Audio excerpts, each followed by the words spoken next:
Pressure builds on Intel and its CEO.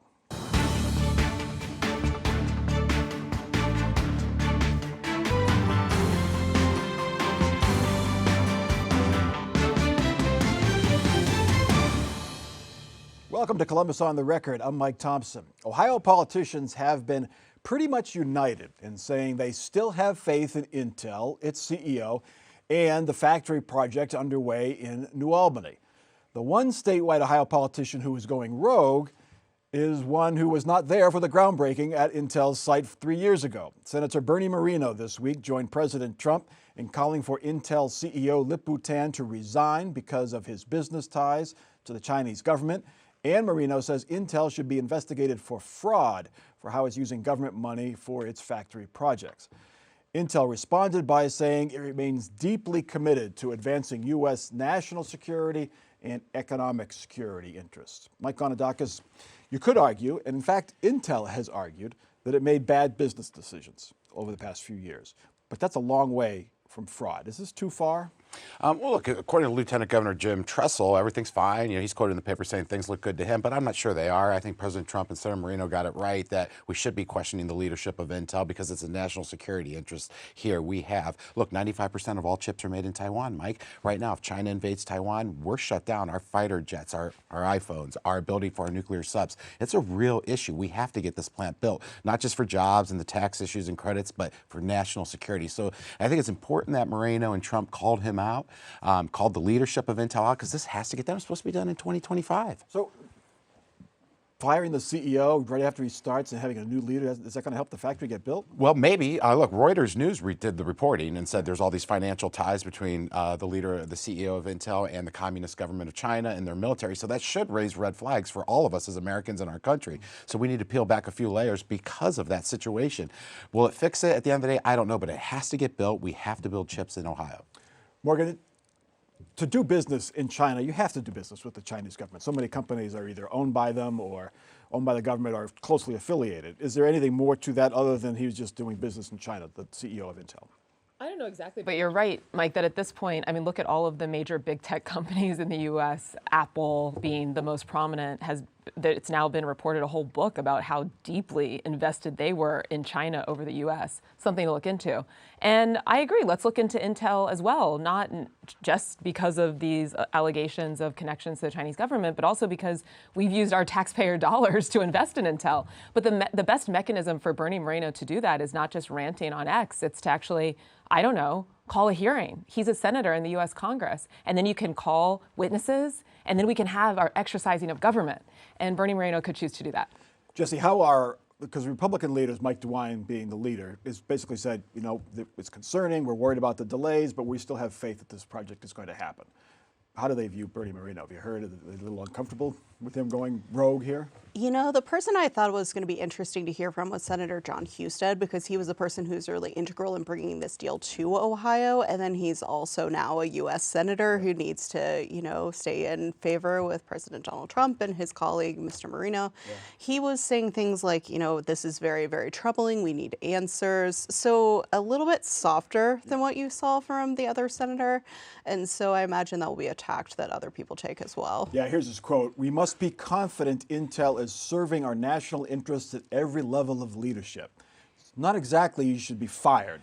Yeah. Well, two different people. Look, Bernie Moreno would never be mistaken for John Husted and vice versa. John Husted was very involved in this deal. He can't throw it under the bus. No, nor should he. And I don't think Bernie's throwing the deal under the bus. I think he's throwing the leadership of Intel under the bus, which is okay to question the leadership of any major company or government or foreign government. I think everyone's doing the right thing here. Get this thing built. Yeah. I think it's quite likely that Bernie Moreno and probably Donald Trump are trying to find another narrative should this deal not happen. And exactly right, John Husted, just like Jesse was saying, he and a lot of other Republicans supported the CHIPS Act, supported Intel specifically in Ohio, and also Jobs Ohio, another entity that we should perhaps look closer at their investment decisions. So it's not black and white politically for Republicans here at all. Sherrod Brown and Joe Biden were heavily involved in that. It was truly a bipartisan. Bipartisan, I think I said. So the people who were at that groundbreaking, right. Many of them are not in their current jobs. Christina Johnson, president of OSU. Mike DeWine is. He's still there. But as far as clawbacks and things like that. There's no talk of that, right, Jesse, at the state level yet? Because the project's still going. It's just being slowed.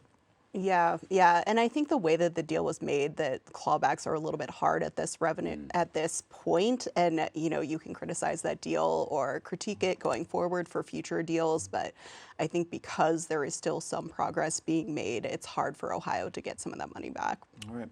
As Texas Democrats seek shelter out of state to stop a Republican-led gerrymandering effort, other states await similar battles. Ohio is one of them. By law, this state must redraw its congressional districts before next year's election. Republicans are already eyeing at least one or two of the seats now held by Democrats around the state.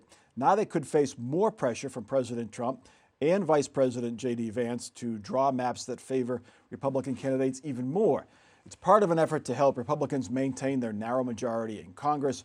Vance was in Indiana this week lobbying for that state to redraw its maps. Democrats, meanwhile, in California and New York, threatened to redraw their maps in their favor. Jesse Balmer, it's sort of redistricting, gerrymandering on steroids. What's the feeling of this effort in Ohio, which is underway quietly now? Are they feeling the pressure, or were they going to do what they wanted to do anyway? Yeah, I mean, there's kind of a national arms race on redistricting happening right now, and you're seeing that with the FBI being perhaps called to bring Texas Democrats back to take a vote on a redistricting deal there, which is, wild something. So Ohio is really a little bit in a holding pattern. Certainly there are people who are taking a look at what districts Republicans could pick up in the state of Ohio. You're looking at districts like Representative Marcy Kaptur in the Toledo area. The next on the list would be Amelia Sykes in the Akron area. If Republicans really got aggressive with it, you can look at Cincinnati and Representative Greg Glansman. That's a way for Republicans to pick up 2 or 3 seats in a year where, you don't know what's going to happen with the 2026 elections. Mike, do Republicans need any added incentive from President Trump or Vice President Vance to draw the maps their way? Yes and no. I think for the President of the United States, when he's in your party, it's always good to hear from him and weigh in, and we follow the leader of our party, and the Democrats did the same thing with Obama and Biden. But at the end of the day, you said a phrase, Mike, that I want to hold on to for a second, narrow majority. Why do we have a narrow majority in Congress, in my humble opinion? We have 8 states without one Republican in 8 states in the United States of America because the Democrats have gerrymandered their states. We have 3 other states that only have 1. So 11 states in the United States have 3 total Republicans in Congress. And I think the Democrats are really a few states that have no Democrats, too. Yeah, but if you look at the majority of these states, the blue versus red, it's the blue is really blue.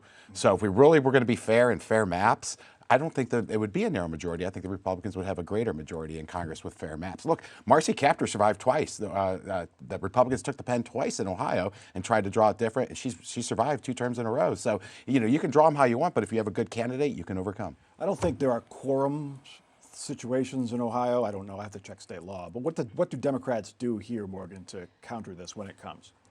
Yeah, I will pick off of something that Mike said that seems accurate, which is that candidates have to run their race. I do think we run the risk here as Democrats of getting caught up in this gerrymandering discussion and districts and this is a wash with voters. I don't think that voters primarily want to hear about this. And if you're a candidate running in 26, I would stay very focused on the damage that has come from this administration already and the stories that are already emerging at the community level of how that harm is going to impact Ohio's families and families across the country. But if your district, you lose your core supporters because they've peeled a couple of neighborhoods out of your district and put it in a different district, you could yell to the hills and still might not work. Very true. But I think to have a chance at it, and especially looking at the national map, then I think we're going to have to stay focused on the real impacts and especially the economic impacts. To the Cincinnati district, Jesse, the law says you have to keep communities whole, right? So does that lessen the chance that Greg Landsman, Joyce Beatty would see their district become more competitive? Yeah, so there was an amendment that we passed in 2018 that voters voted on that was initially crafted by lawmakers that requires a certain size of cities to stay whole. So Cincinnati is one of those cities. So the city of Cincinnati has to stay in one congressional district. Republicans have a little bit of wiggle room, and right now they've paired it with Warren County. They could pair it with a different county. As far as Columbus goes, Columbus is larger than a congressional district, and so there's really no way to eliminate a Democratic district in Columbus. She's right. Do we expect Republicans to compromise? Because they can't compromise with Democrats through this process, or will they just ram home a map, Mike? Talking about Ohio or national? Ohio. I think the Republicans have won enough seats to draw the map, and the Democrats can take it or leave it. And we have to come back and do this exercise again pursuant to the Constitution. We will. But again, keep in mind, like I said, no matter how many times they've redrawn that Marcy Kaptur district, and I call it the Marcy Kaptur district because she keeps winning. She keeps winning. Good candidates will win regardless of the maps. That's the argument in Texas too, Morgan. That some of these districts, it's not a guarantee. They're counting on Hispanic voters who voted for Trump to vote for the congressperson who runs in these new districts. And that may or may not happen. Yeah, I mean, I think we are in very unpredictable times, and voters, especially a lot of younger voters, are showing that they are not loyal to political party, that they're going to be listening to the candidate and the message. And so how that plays out will depend very much on what turnout looks like in these districts. Timeline, Jesse, when do we expect to see a version of the map? Yeah, there's a few different steps that we have here. I think we'll see some version of the map in September because that's the first crack that they get at it. But the ultimate deadline is the end of November. One card the Democrats could play is if you pass this map as a bill, it's subject to referendum. That could get pretty messy pretty quick, but it could put this map on hold. Another vote on redistricting or congressional districts. Boy, we haven't had one of those in a while. Anyway, this week provided a smidgen of news that may indicate Sherrod Brown wants to return to the U.S. Senate. Axios reports Brown has been interviewing potential campaign managers for a bid to challenge Senator Jon Husted. Senate Minority Leader Chuck Schumer reportedly wants Brown to run for Senate. A Brown win could help the Democrats take back the chamber. Of course, Brown could run for governor, or the 72-year-old Brown could choose to leave elected politics behind and hang out with his grandkids. Morgan Harper, we are reading these tea leaves one leaf at a time. Yes. So, what's your feeling right now? Yes, a very turtle-like pace to political decision-making here. Yeah, it's still hard to say, but I think the news here is that we are running out of time. So we need to make a decision. I do think Husted is vulnerable in the Senate race to a certain extent, to the extent that any Republican's vulnerable in Ohio right now. But we're really going to have to focus on that message and activating this turnout among key constituencies. And the more time we have for that, the better. It would be great if we just see a call made here pretty quickly. The other thing I would note is I actually just came from a national political conference in New Orleans for progressives.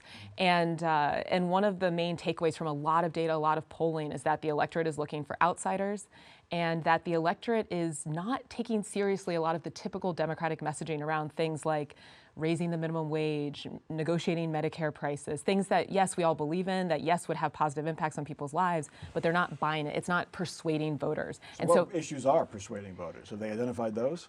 Things that are outside of what they normally hear would be the general category. So things like taking on corporations that are price gouging, the big healthcare companies that are driving up costs, taking on a system that feels like it is working against average Americans. And so regardless of who ends up in both the Senate race and then who comes out of the Democratic gubernatorial primary, that is the type of messaging that we have to embrace, that is populist, that is anti-establishment. That's what people are looking for. Jon Husted and Sherrod Brown are certainly not outsiders. Certainly not. But I think the Democrat Party yet again is involved with malpractice with the few voters they have left in the state. I mean, the filing deadline, Mike, is in less than 5 months, or about 5 months. The primary is in 9 months. Vivek just announced how many millions of dollars he has in his war chest, and he's willing to put another 30 million in. Husted announced millions. LaRose, Faber, our statewide ticket's set, and the Democrat Party's paralyzed because Sherrod Brown can't make a decision. That's no way to run a party. You have no bench. You have no candidates. How in the world are they going to win anything? Well, they do have a candidate for governor, Amy Acton, Jesse, and she released some fundraising numbers last week that seemed okay for a Democrat this early in the stage. She's gotten good reviews, and she's the outsider that Morgan was talking about. Yeah, I mean, I think part of the challenge with the Sherrod Brown decision is not knowing exactly what this slate is going to look like. And so I think Amy Acton has been hurt by that. And perhaps some of the donors are not opening up their checkbooks immediately because they're not sure like what this race is going to look like. But I think once that decision is made, you know, Amy Acton has a better shot. She certainly showed that she was able to fundraise. The challenge is she is up against someone who has almost unlimited access to fundraising money. And if you're going to beat John Husted, isn't this coming election, 26, the best chance to do it? Because if he wins in 26, he'll run in 28. It's a presidential election year, higher turnout. Republicans do better in this state. He'll have 4 years in office. So if they really want to take that seat back, this is the chance, right? I agree. I mean, like I said, I do think he's vulnerable. He is not a strong candidate. If you've seen some of his national media appearances since he's been in the Senate seat, I don't know if you've checked those out, but they're not good. He's not a great messenger. He is not very charismatic. And I don't get the sense that he's totally ready for primetime if he were to find himself in a very competitive race. That is the question, though. Are we going to build a campaign that will be competitive? And to the discussion already, we're running out of time. So let's go. Okay. Populist message. That's what Sherrod Brown's going to bring. Well, it's going to be drowned out when John reminds everyone. By the way, John Husted's undefeated in every election he's ever run, statewide, locally, legislatively. Good record.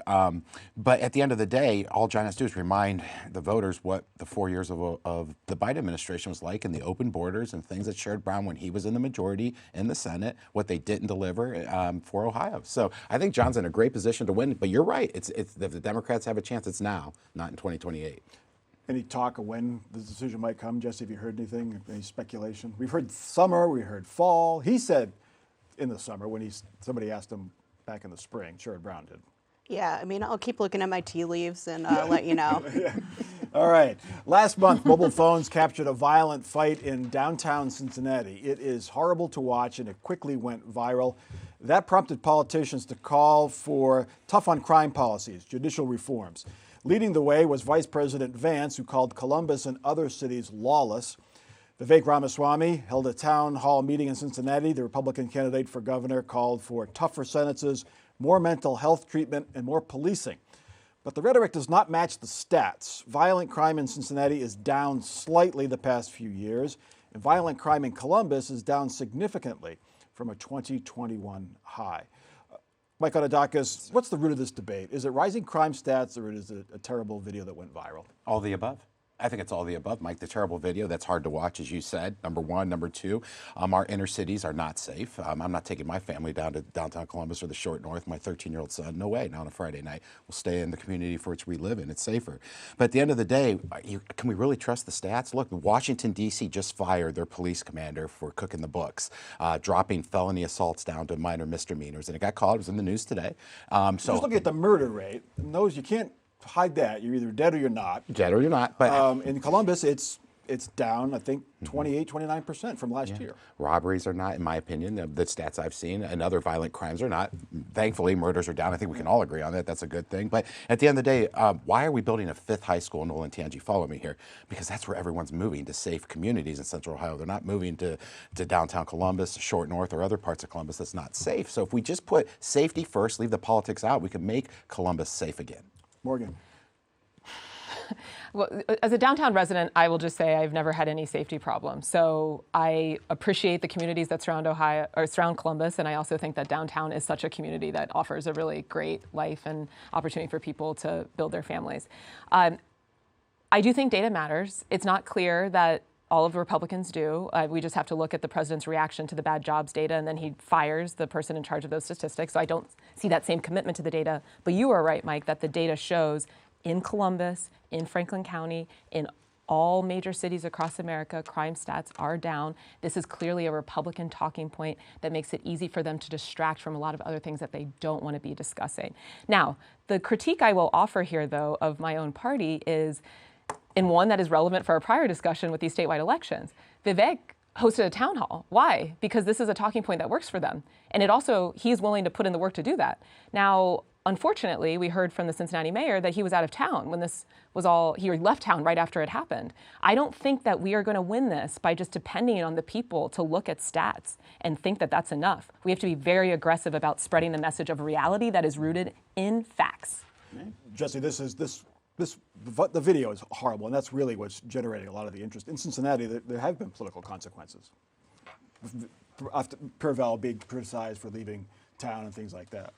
Yeah, I mean, I think there is a real perception versus reality issue on some of these crime stats, because you can say that Columbus has a 12-year low in homicides this year, but if you see one homicide on the news, or for example, there was like a shooting where 10 people were involved in the Short North last year, which got a lot of attention, and so that instills fear versus what is the regular experience of someone going to grab lunch in the Short North.